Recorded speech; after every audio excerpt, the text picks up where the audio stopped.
నమస్తే. ఇన్నాళ్ళు నన్ను సపోర్ట్ చేస్తూ, ఎంకరేజ్ చేస్తూ మీ ప్రేమని నాకు అందిస్తున్న ప్రతి ఒక్కరికి కృతజ్ఞతలు. అలాగే ఈ వీడియో కూడా ఖచ్చితంగా మీకు ఉపయోగపడుతుంది. లైక్, షేర్ అండ్ సబ్స్క్రైబ్ చేసి మీ సపోర్ట్‌ని నాకు అందించండి. అలాగే ఈ వీడియో పట్ల మీకున్న అభిప్రాయాన్ని కామెంట్ సెక్షన్‌లో కామెంట్ చేసి తెలియజేయండి. ఇప్పుడు వీడియోని చూద్దాం.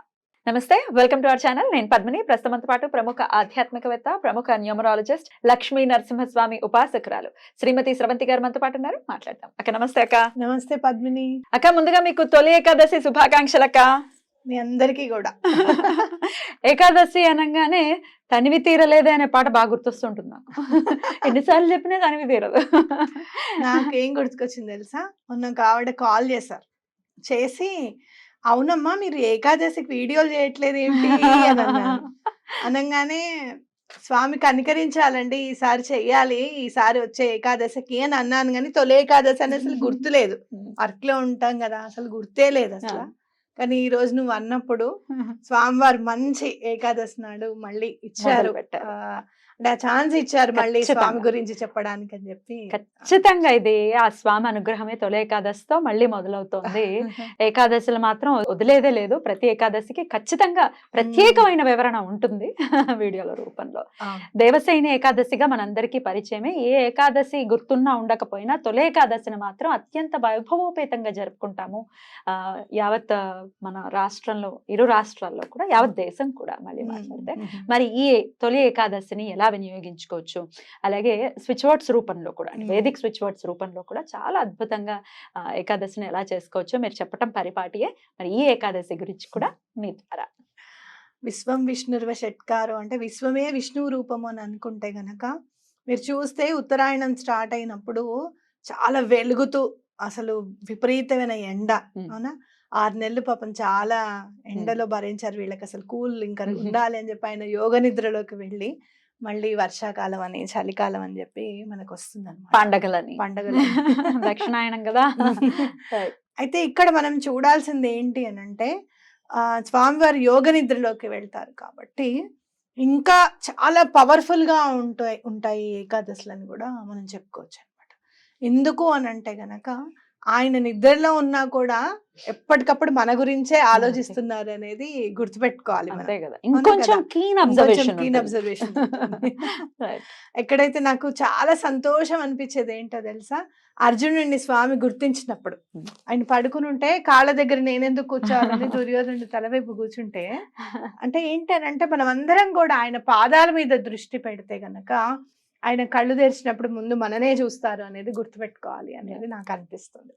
అయితే ఇక్కడ మనకు అందరికీ తెలిసిన విషయమే, తప్పకుండా ఉపవాసం ఉండాలి.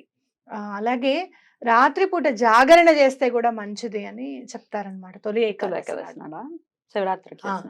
అలాగే మీరు ఏమన్నా అంటే దానం చేయాలన్నా కూడా, అలాగే మీరు ఏదన్నా మంచి పని స్టార్ట్ చేయాలి అని అనుకుంటే కూడా, ఈ స్పిరిచువల్ గా ఎదగాలి అంటే ఆధ్యాత్మికంగా నేను కొంచెం ముందుకెళ్ళాలి అని అనుకుంటే కూడా ఇది చాలా మంచిది అని చెప్పి చెప్పుకోవచ్చు అనమాట. అంటే మనం ఇక్కడ పూజ చాలా ఎక్కువగా చేసుకోవాలా, ఎలా చేసుకోవాలి ఏంటి అని ఆలోచిస్తే గనక మీకు సన్నజాజులు దొరుకుతున్నాయి చక్కగా. కొన్ని సన్నజాజులు తెచ్చుకున్నా కూడా పూర్తిగా విష్ణు సహస్రనామం మొత్తం చక్కగా పువ్వులు స్వామికి సమర్పించుకుంటూ చదువుకోవచ్చు. ఎవరైనా విష్ణు సహస్రనామం చదవడం నేర్చుకోవాలి అనుకున్న వాళ్ళు కానివ్వండి, చదవాలి అని అనుకున్న వాళ్ళు కానివ్వండి, తొలేకాదశి నాడు కనుక స్టార్ట్ చేస్తే చాలా మంచిది అని చెప్పుకోవచ్చు అనమాట. అట్లాగే మనము ఎప్పుడైనా సరే విష్ణుమూర్తిని తలుచుకుంటే ముగ్ధ మనోహరమైన రూపమే విష్ణువు అని మనం చెప్పుకోవచ్చు.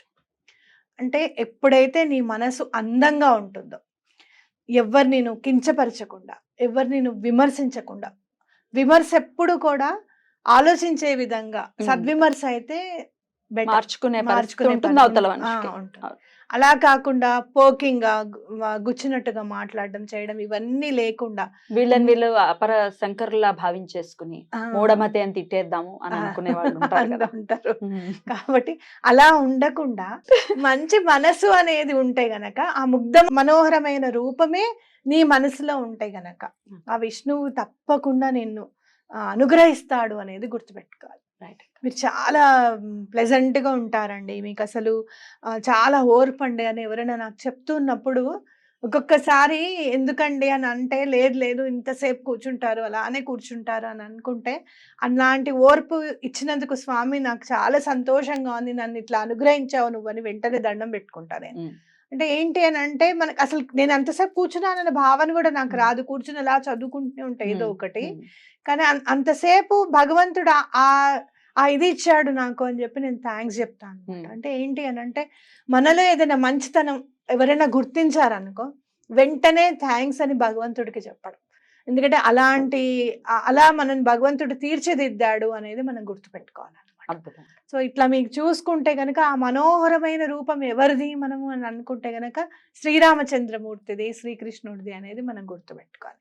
అయితే ఇక్కడ రామం మనోహరం, మనోహరం రామం స్విచ్ వర్డా? Switch word. చాలా బాగుంది, మళ్ళీ చెప్పండి ఆ, అక్క. రామం మనోహరం, మనోహరం రామం. అద్భుతం. శ్రీరామచంద్రుడే మనోహరమైన వాడు, మనోహరమైనవన్నీ కూడా శ్రీరామచంద్రుడు. How beautiful. కాబట్టి అలా మరి మనోహరమైనవన్నీ అని అంటే మనలో ఉన్న మంచి గుణాలు. మనం ఎంత మంచిగా ఉండాలి, అవతల వాళ్ళతో ఎంత ప్లెజెంట్ గా మాట్లాడాలి, అసలు వాళ్ళు ఏం చేస్తున్నారు, వాళ్ళు ఏం పని చేస్తున్నారు, అది మనం ఎలా నేర్చుకుందాము అనేది మనకు ఎప్పుడు కూడా నిరంతరంగా ఒక విద్యార్థి అనేవాడు మనలో ఉండాలి. ఎప్పుడైతే నిరంతర విద్యార్థి ఎప్పుడైతే ఉన్నాడో అవతల వాళ్ళని సద్విమర్శ చేయడం అనేది అలవాటు అవుతుంది. మనం చాలా నేర్చేసుకున్నాము అని అనుకున్న దానికి కూడా నేను ఎప్పుడు నిరంతరంగా ఏదో ఒకటి చదువుకుంటూనే ఉంటాను, నేను ప్రతి దాంట్లోనూ నాకు ఏదో ఒకటి నేర్పిస్తూ ఉంటుంది, అది నేను నేర్చుకుంటూ ఉంటాను అని చెప్పి పరమాచార్య గారు కూడా అన్న సందర్భం ఉంటుంది. మీరు చూస్తే దత్తాత్రేయ స్వామి వారు కూడా నాకు 24 మంది గురువులు అని చెప్పారు.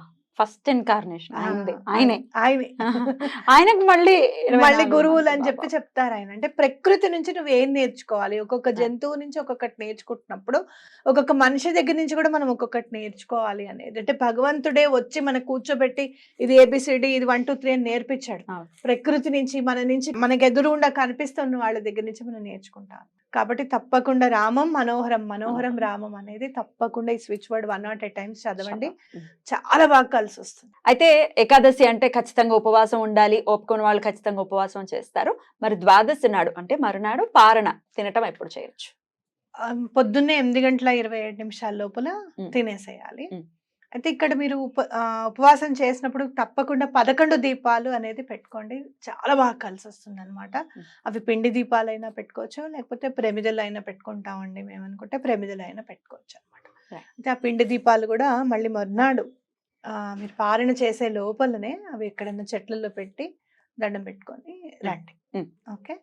అలాగే ఇప్పుడు చేస్తే కనుక త్రిపుష్కర యోగం కూడా ఉంది ఆ రోజున. కాబట్టి మళ్ళీ చేస్తాము. ఏ మంచి పని చేసినా కూడా మంచి టైంలో, ఇలాంటి మంచి టైంలో చేస్తే మళ్ళీ చేస్తాం, మళ్ళీ ఏకాదశి చేస్తాం అనేది గుర్తుపెట్టుకోవాలన్నమాట. దాన ధర్మాలు కూడా ఖచ్చితంగా చేస్తాం, తప్పకుండా మళ్ళీ చేసుకుంటాం. మీరు ఇక్కడ ఈ పిండి దీపాలు కూడా ఎక్కడైనా మాకు వెళ్ళి ఇచ్చే టైం ఉండదనో, లేకపోతే ఆఫీస్కి వెళ్ళిపోవాలని అనుకుంటే గనక, అలా ఏమన్నా ఇంపార్టెంట్ వర్క్స్ ఉన్నాయనుకుంటే గనక మీరు ఇక్కడ పిండి దీపాలు చీమలకే కదా మనం పెట్టేది, చీమలు తప్పకుండా ఆశ్రయిస్తాయి కాబట్టి మనం వాటికి ఇచ్చినట్టే అవుతుంది. కాబట్టి పిండి దీపాలు పెట్టుకుంటే మంచిది అనమాట. అద్భుతంగా చాలా బ్యూటిఫుల్ గా ఎక్స్ప్లెయిన్ చేశారు. చక్కగా స్విచ్ వర్డ్ రూపంలో కూడా